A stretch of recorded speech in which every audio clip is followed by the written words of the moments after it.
Easter once more. Happy Easter. And Ernest Holmes, who we saw a photo of,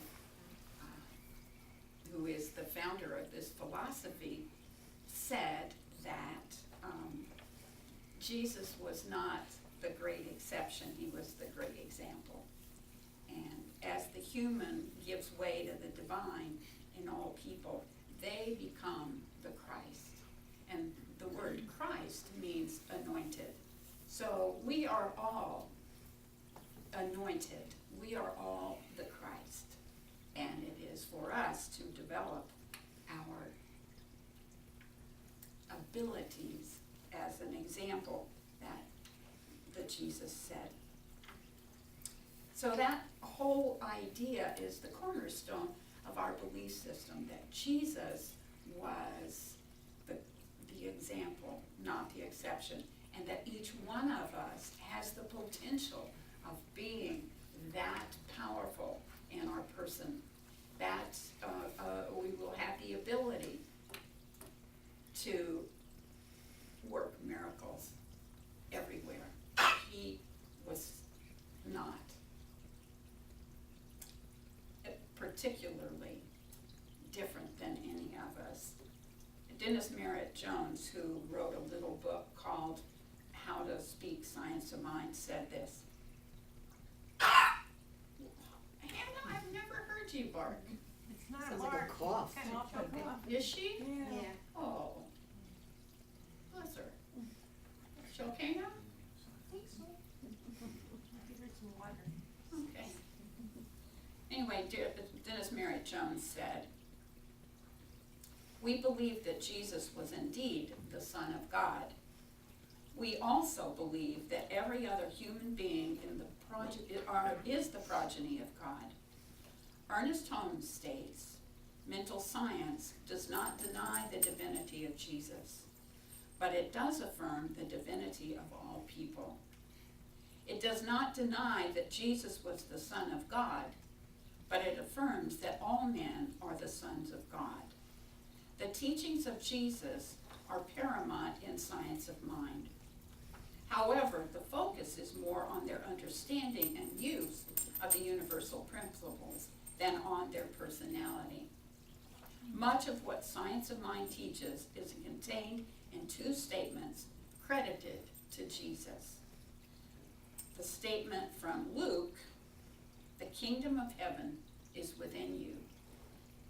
This statement affirms our oneness with God now and always, and the second statement is, it is done unto you as you believe. These are the statements that make science of mind, our philosophy, work. They're the cornerstones of our belief system, and from there, all of the philosophy unfolds. This statement, he continues, affirms the power of one's thinking when aligned with one's deepest beliefs. Jesus demonstrated perfectly how to have a relationship with God, a relationship of love that is based on our unity with the One. In short, with deep reverence, we view Jesus as the great example rather than the great exception. So Jesus referred to God as Abba, which is an ancient Aramaic word, and it is believed that that's the language that he spoke in. So Abba translates as daddy. This indicates he had a very warm, close, and affectionate relationship with the divine, and with this essence that we now call and refer to as God. So yesterday in our talking circle, and I appreciate everyone that was there, in our talking circle we discussed the possibility that Jesus was not actually dead, but perhaps was in a coma or shock, or perhaps, like many Hindu gurus, he was able to slow or stop his heartbeat, giving the appearance of death. The point is that many of the miracles that are attributed to Jesus are actually plausible, and there are plausible explanations for the way things turned out. And also, if one person is able to do something, then it is potentially possible for all people to be able to do that. So Jesus himself said in the King James Version of the Bible, "You are God's, and all of you are children of the Most High."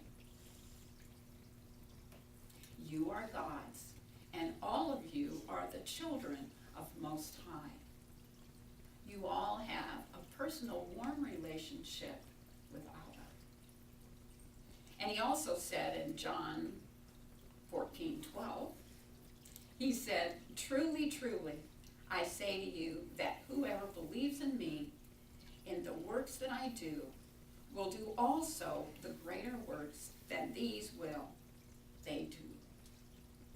So whoever believed what Jesus was teaching, the principles that he was teaching of the personal relationship with God, that all of us are children of God, all of us have a direct relationship with God, then we too can perform miracles. We too can do the things that Jesus was attributed to having done. Ernest again says, God has given us the power and we must use it. God is the silent power behind all things, always ready to pour out into our experience that which we need.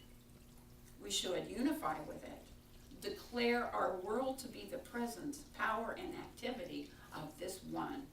Speak the word with belief in its power. Speak the word with belief in its power.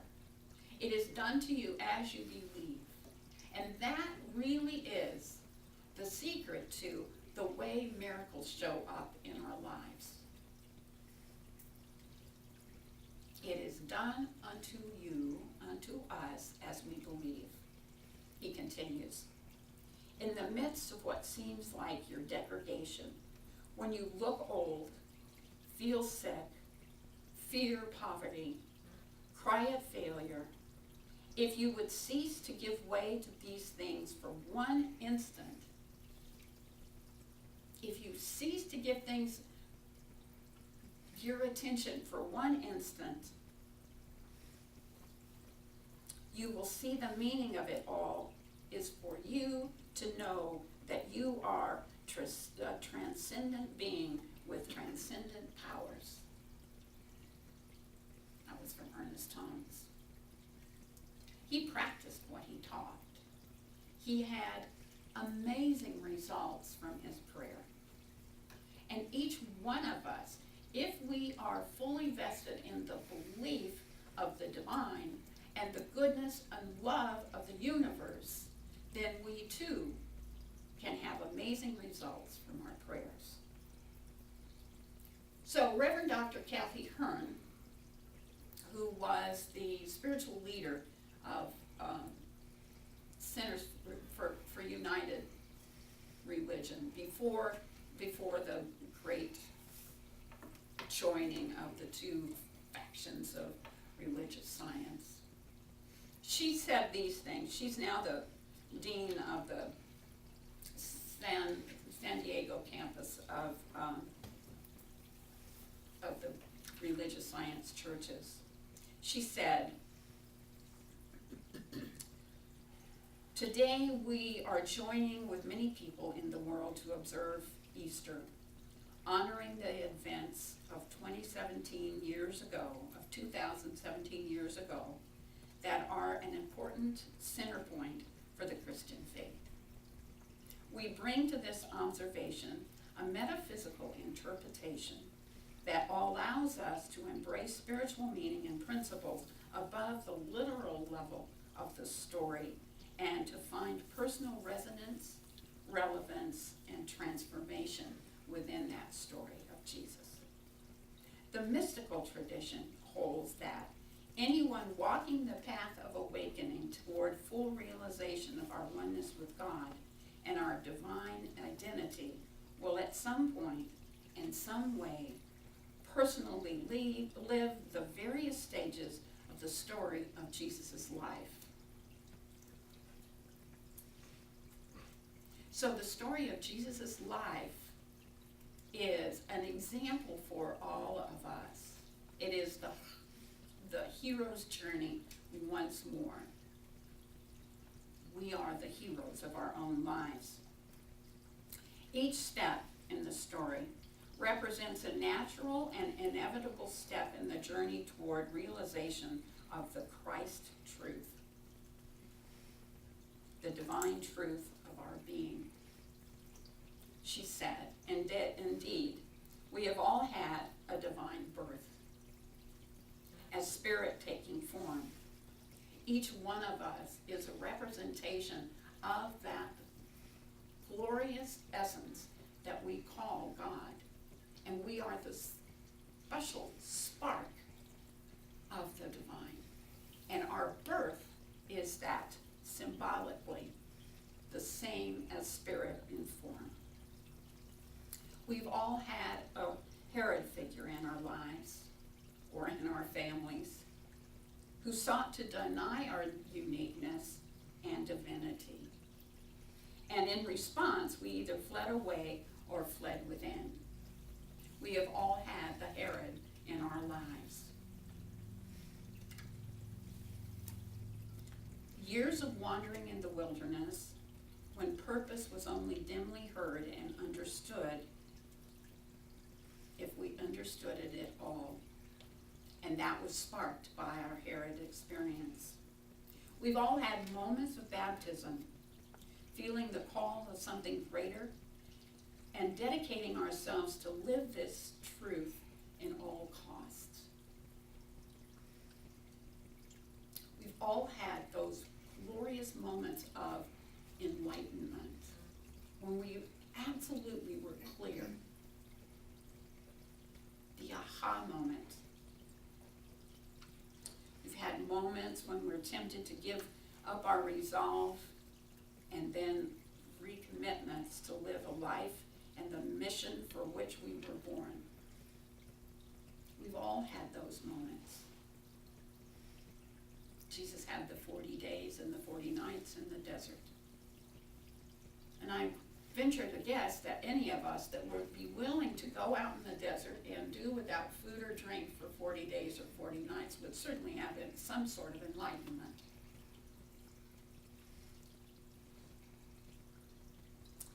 We also have had moments of temptation to give up our resolve and then recommit to live the life and the mission that we were born.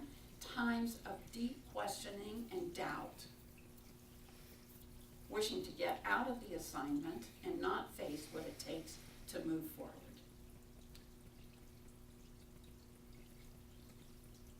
We've all had those moments when we say to ourselves, what in the world am I doing? And why am I doing it? You've got to be kidding me. We've had betrayals, literal ones, and times when everything other than God that we looked to for comfort or meaning fell away, died, or emptied out. And those times when things looked the bleakest, the most unbelievable, are times of opportunity, times of clarity, times when all things become possible. In the bleak moments, in the ugly, devastating moments, there are infinite possibilities.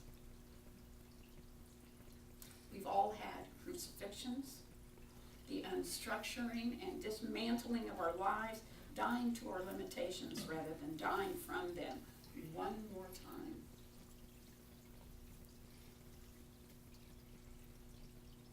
When I was in Albuquerque, my life evaporated there.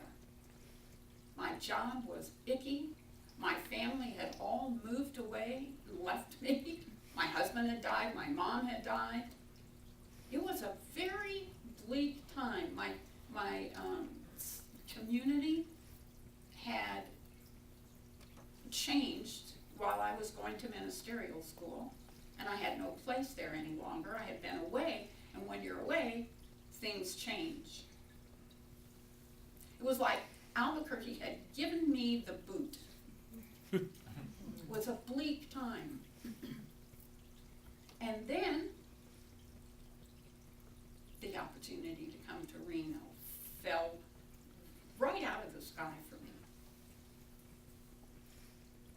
So in the darkest times, in the bleakest times, in the most difficult times, the potential for good is always available and unfolding. So, by grace and the power of the possibility of renewal, we have been lifted up, renewed, our lives have been rewoven, and we are also reborn, just as Jesus was reborn. He was allowed to come out of the cave and step into the light. So when job loss occurs, which it happened to me, I just got so sick of my job, we see it not as a cruel act, but as the order and action of Spirit moving you out of wherever you didn't belong. So when you lose your job or something like that happens, it is an opportunity rather than a failure. And you see a job search not as frustrating, wandering in the desert, but as an experience of being led and guided to where you belong and where people will love you and where Spirit can use the talents that you offer and use the essence of you for its purpose. When we're ill,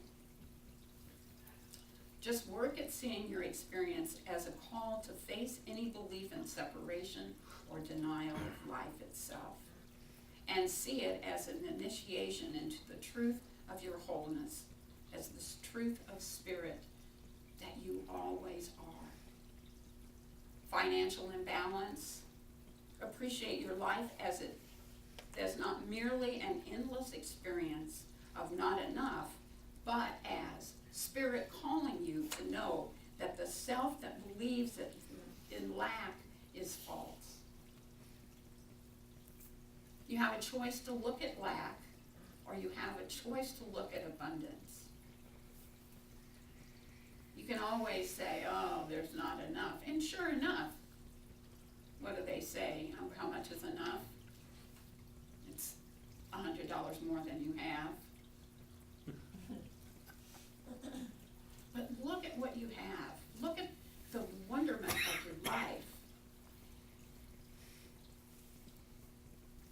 So the opportunity today is to call the power of Spirit into personal application.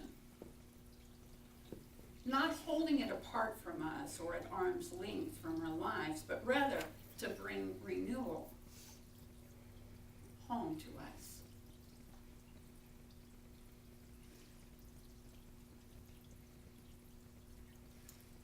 Opportunity today is our heart inviting in living truth. To our families, invoking the activity of love in all family relationships, regardless of past history and current estrangements. It's an opportunity to call in other relationships, particularly the troublesome ones, restoring to our perception the truth of oneness. Remembering always that we are the beloved. We are the progeny of the divine. And each one of us is an expression of that. One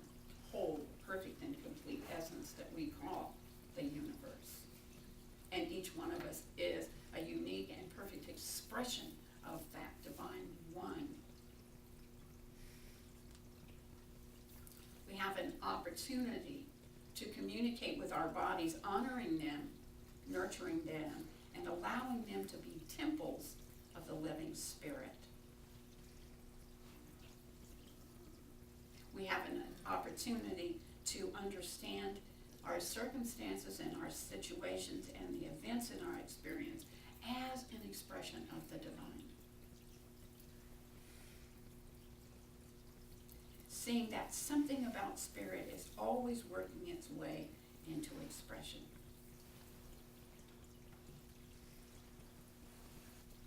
To the work that we are called to do, the moment that is the next best step, to give it fully and authentically our attention, and to be our real, genuine selves.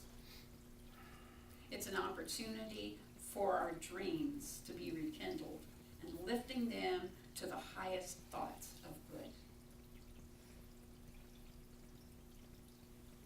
Now, what would it take for us to live our Christness? Would it take to turn to the highest truth of our being and know that we are the beloved of the Spirit? We are the precious ones. And to have a unique and warm relationship with Abba. In times of trouble, to turn within and have that conversation, that warm, personal conversation. It's like the alphabet, little girl that played the alphabet, prayed the alphabet that I talked about last week. The divine knows how to bring order and fullness and wholeness to your life. All that is necessary is to have trust and faith. Trust and faith in the power of your own word. That when you absolutely speak the truth of the divine in your life, whatever you need will find its perfect solution, its perfect way. Because you are the Christ. You are the anointed one. All you need to do is to ask. And God, Abba, will fulfill your every desire. Emma Curtis Hobson said that there is good for me and I ought to have it. And that's the truth for all of us. There's good for us, and we ought to have it. All we need to do is ask for it. To know that we are the anointed ones, that we are the Christ. So today, for Easter, knowing that Jesus was the great example, not the great exception. Jesus was the great example, not the great exception. And you are also the great example. When you allow yourself to fully realize that you are it, your God made manifest, to step into your divinity and your Christ self. So, we try to make it so complicated. We try to say yes, but, yes, but.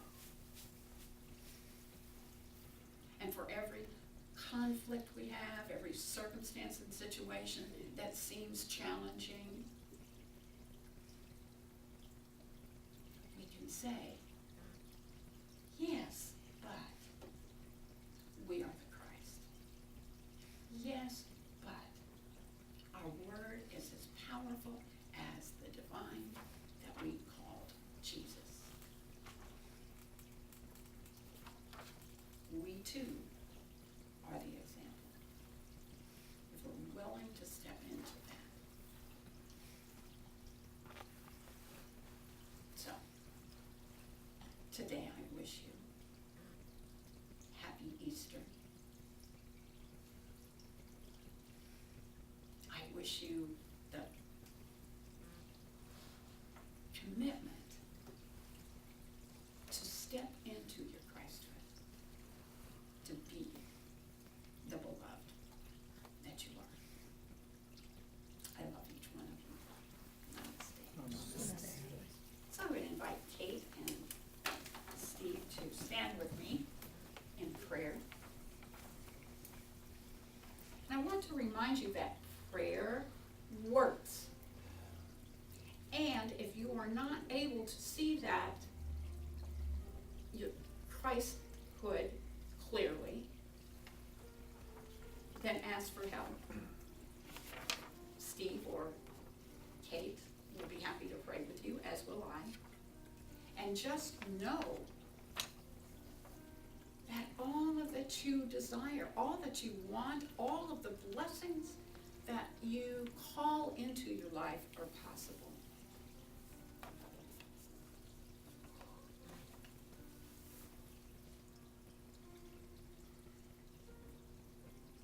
You are the beloved.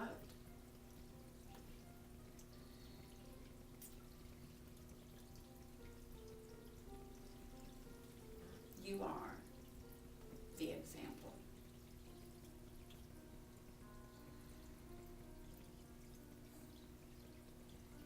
You are the chosen.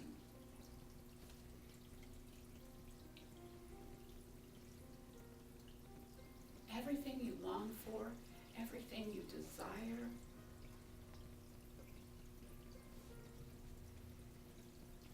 as near as the beat of your heart.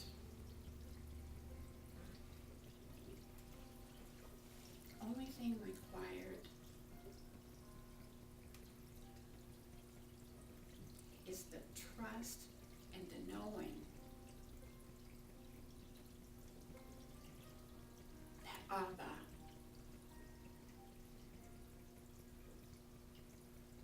is willing and anxious to give you anything that you speak.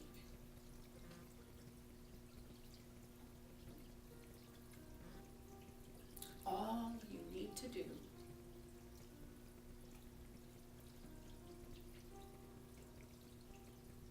is ask.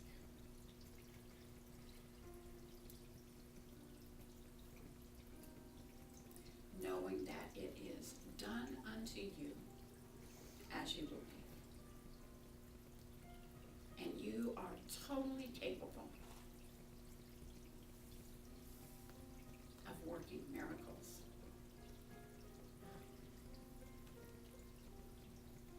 Just as Jesus was.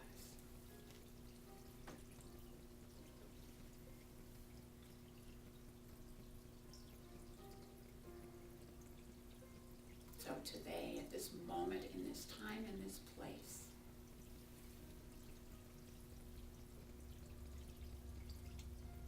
I call forth blessings for each of us.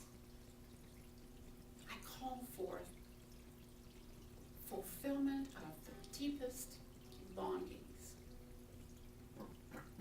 I call forth the sweet, sweet fulfillment of your heart's desire.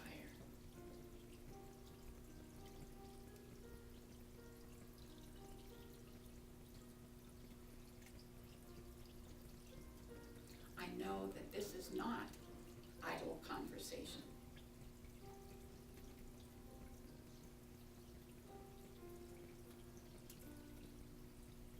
I know this to be the truth.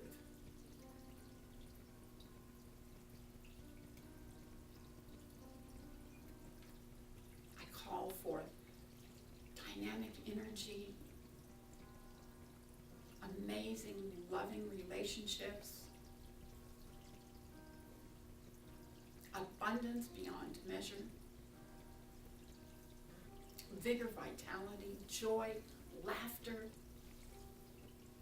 peace for each of us. those that are not with us today, for all of our loving relationships, all of our friends and family, all that we come in contact, the same blessings.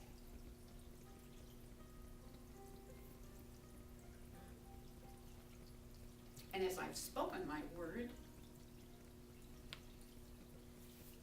as I've felt it,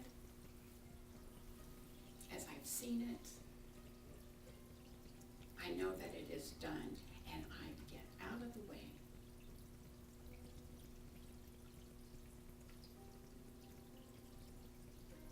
And I celebrate the miracles that are unfolding right this moment. And for that I am so grateful, and I say, and so